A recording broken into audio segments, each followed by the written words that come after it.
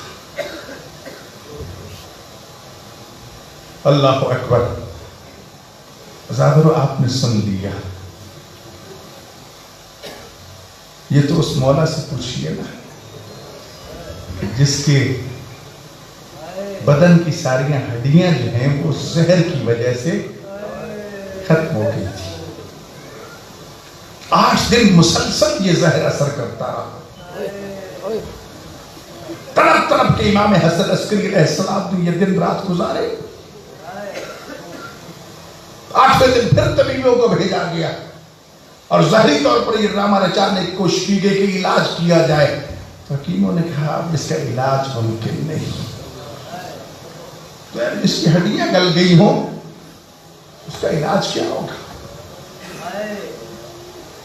آزاد ربستن جملے عرض کرنے امام حسن عسکری علیہ السلام آج سابرہ میں زہر ظلم سے شہید ہوئے. آپ کے جنازہ کو اٹھایا گیا. خدا جانے کس نے غسل دیا, کس نے آپ کو کفن پہنایا کیا. روایت میں یہ ہے میرے بھائیو, جگر پھٹتا ہے. امام زمانہ کی ماں نرجس خاتون کیسا روم کی پڑتی,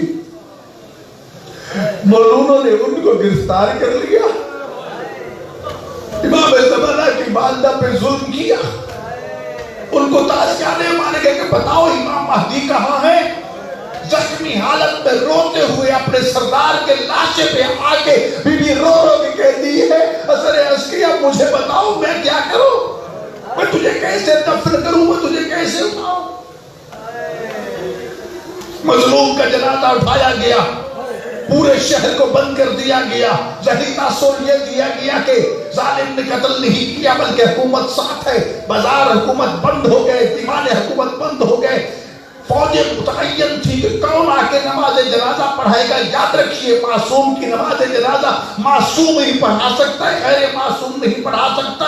امام کے ایک بھائی جو جعفر کذاب کے کس نام سے پکارے جاتے تھے, آگے بڑھ کے جنازہ پڑھانے کی کوشش کی کہ اتنے میں دیکھا کہ 5 سال کے حجت خدا امام مہدی علیہ السلام تشریف لاتے ہیں. ان کو ہٹا کے مسلح پہ کھڑے ہو کے اپنے بابا مظلوم کے غم میں اپنے گریبان کو چاک کر دیتے ہیں. سر میں خاک ڈال کے ماتم کرتے ہوئے جنازہ پڑھا کے فوجیں آگے بڑھی, گرفتار کرے. امام غائب ہو گئے. امام کا جنازہ پھر وہاں سے اٹھا کے گھر لایا گیا. آج بھی جہاں امام دفن ہے قبرستان میں دفن کی اجازت نہ ملی. آج سامرہ میں حسنا عسکریہ غریبہ کی صدائیں بلند ہو رہی ہیں. اس مظلوم کا جنازہ امام زمان بیٹا اپنے بابا کا جنازہ نہیں اٹھا سکا, بابا کے جنازے میں شریک نہیں ہو سکا. جنازہ پڑھا کے گریبان چاک کر کے آج بھی زمانے غیبت پہ ماتم کر رہا ہے. ہمارا سلام ہو امام زمان پر. مولا تیری خدمت پہ تیرے بابا کا پرسہ قبول ہو. نرجس خاتون کا زادی تیرے شوہر کا پرسہ قبول.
Don't